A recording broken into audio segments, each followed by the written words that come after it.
अब हम लोग सीखेंगे sine inverse x, cos inverse x, tan inverse x कब एग्जिस्ट करता है और क्या कंडीशंस हैं।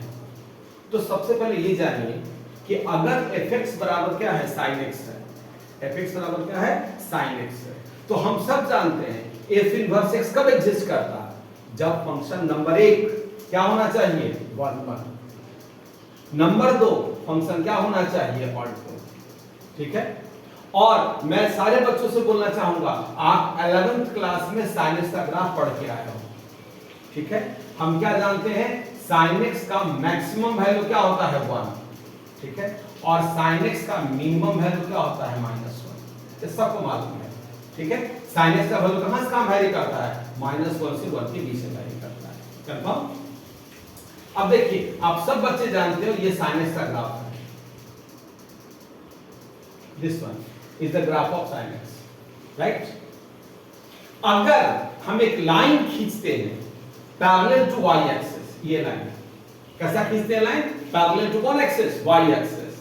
Late us suppose the equation of line is y is equal to कितना, 1/2, y इज इक्वल टू कितना, 1/2, राइट। तो हम क्या देख रहे हैं, इस पॉइंट P का कोऑर्डिनेट होगा x1 कितना, 1/2, x1 कितना, 1/2। मतलब x1 x का वैल्यू और y का वैल्यू कितना, 1/2। ठीक है। थोड़ा सा आगे बढ़ेंगे तो यहां पर वैल्यू क्या दिखाई देगा, x2 कितना, 1/2। ठीक है। और आगे आएंगे तो क्या दिखाई देगा, x3 कितना, 1/2। ठीक है। ये इस बात की सूचना दे रहा है कि सर x1 का इमेज कितना है, 1/2। एट x1 पर what is the value of y, 1/2। Image कितना है, 1/2। अगर सब यहां पर आके देखते हैं तो x2 का इमेज भी कैसा है, 1/2। हम यहां आके देखते हैं तो x3 का इमेज भी कितना है, 1/2। ठीक है। तो क्या ये फंक्शन 1 1 है, ये फंक्शन 1 1 नहीं है। कैसा फंक्शन हो गया हमारा, मेनिबल फंक्शन हो गया। ठीक है। तो अगर कोई आपसे पूछता है क्या साइन एक्स वाई बराबर साइन एक्स का इनवर्स एग्जिस्ट करना चाहिए, तो आप एक लाइन में जवाब दोगे, सर y बराबर साइन एक्स का इनवर्स एग्जिस्ट नहीं करता। क्यों नहीं करता, बिकॉज y बराबर साइन एक्स कैसा फंक्शन है, मेनिबल फंक्शन है। कैसा फंक्शन है, मेनिबल फंक्शन है। ठीक है। इसलिए साइन इनवर्स x एग्जिस्ट नहीं करेगा। कंफर्म। अगेन रिपीट कर रहा हूं मैं, y बराबर साइन x एक मेनिबल फंक्शन है, इसीलिए y बराबर साइन x का इनवर्स एग्जिस्ट नहीं करेगा। क्योंकि इनवर्स एग्जिस्ट करने के लिए दो कंडीशन होता है, एक फंक्शन 1 1 होना चाहिए, एक फंक्शन क्या होना चाहिए, 1 2 होना चाहिए। लेकिन y बराबर साइन x कैसा फंक्शन है, मेनिबल फंक्शन है। कंफर्म सब किसी को। बट साइन इनवर्स एग्जिस्ट करता है, कॉस इनवर्स एग्जिस्ट करता है। तो अब हम ये जानेंगे कि साइन इनवर्स एक्स एग्जिस्ट कब करेगा, राइट। अब आप देखिए बोर्ड पे, सब बच्चे ध्यान से देखिएगा तो समझ में आएगी बातचीत। बोर्ड देखिए, late us suppose this is the graph of sine x, this is the graph of sine x, right. मेरे बच्चे गौर से देखिए, व्हाट इज द, यहां आप पीछे देखो, this is graph of sin x. ठीक है। then what is the maximum value of sin x, 0, 1, and what is the minimum value of sin x, 0, कितना, -1। ठीक है। let us draw a line parallel to x axis from the point 0, 1। यहां stretch करके जा रहा है और यहां से लाइन खींचिए, ये पॉइंट क्या हो गया, 0, कितना, -1। ठीक है। और अब हम क्या करेंगे, x का वैल्यू 1 कब होगा, जब x का वैल्यू कितना मिलेगा, π/2, और -1 कब होगा, जब x का वैल्यू क्या मिलेगा, -1। ठीक है। अगर हम π/2 के आगे का सारा ग्राफ मिटा दें और -π/2 से पीछे का सारा ग्राफ क्या कर दें, मिटा दें। ठीक है। और अब आप देखिए, जब मैं लाइन खींचता हूं parallel to x axis, curve को कितने पॉइंट पर कट कर रहा है, एक पॉइंट पर कट कर रहा है। यहां भी खींचिए, कर्व को कितने पॉइंट पर कट कर रहा है, एक पॉइंट पर कट कर रहा है, राइट। इसका मतलब एक y के लिए हमें सिर्फ एक x अवेलेबल है, क्योंकि इसके आगे तो कर्व ही नहीं मेरे पास है, कर्व अवेलेबल नहीं। ठीक है, इसीलिए थ्योरी बना। यहां ध्यान दीजिए, जब सीखे सब बच्चे, fx बराबर क्या चीज दिया हुआ है, sin x। fx बराबर क्या दिया हुआ है, sin x। तो कहता है कि अगर f में x का वैल्यू कहां से कहां हो, -π/2 से +π/2। अब गौर से देखिए x का वैल्यू कहां से कहां है, -π/2 से लेकर कहां तक है, +π/2 के बीच में, ये वैल्यू। ठीक है, अगर x का वैल्यू -π/2 से +π/2 के बीच में हो और y का वैल्यू कहां से कहां हो, -1 से लेकर 1 के बीच, ये y का वैल्यू है, -1 से किसके बीच में हो, 1 के बीच में। ठीक है, तो मेरा फंक्शन दोनों क्राइटेरिया फुलफिल करके देता है, 1 भी होगा और 1 भी होगा, राइट। तब इस सिचुएशन में fx बराबर sin x का sin इनवर्स x क्या करेगा, इनवर्स एग्जिस्ट कर जाएगा।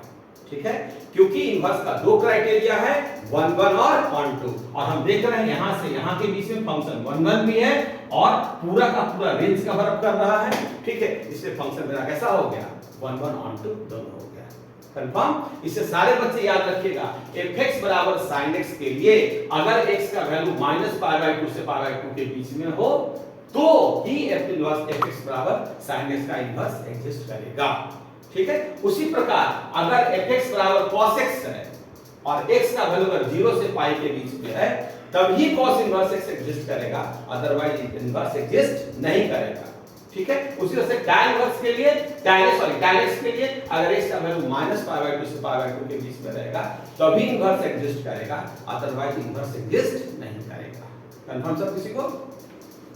चलिए अब एक बात और सीखते हैं हम लोग। जैसा कि मैंने आपको पिछले वीडियो में सिखाया है क्या, कि अगर f एक फंक्शन है जो सेट A को सेट B से ज्वाइन कर रहा है, सेट A को किससे ज्वाइन कर रहा है, सेट B से, तो हम जानते हैं f इनवर्स एक दूसरा फंक्शन होगा जो सेट B को किससे ज्वाइन करेगा, सेट A से ज्वाइन करेगा।